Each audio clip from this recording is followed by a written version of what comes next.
Okay, this is Fujikura 90S Plus.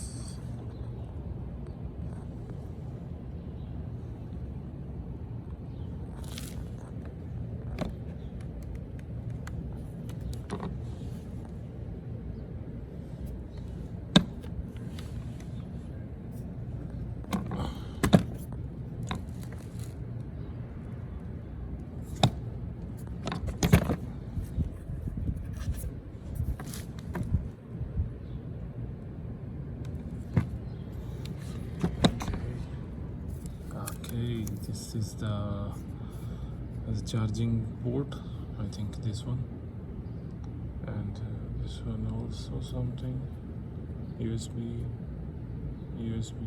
micro,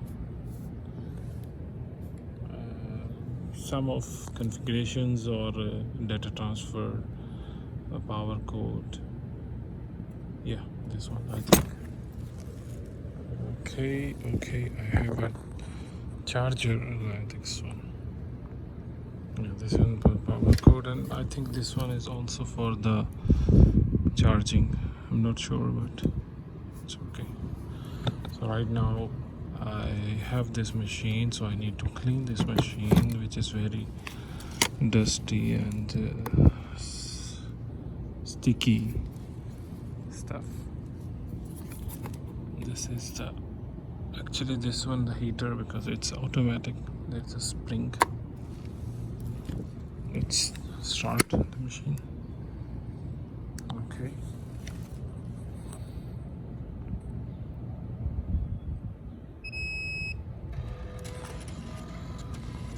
Yeah, the heater is open now. Okay. Oh, this is automatic. Open the cover, the door, and look at this.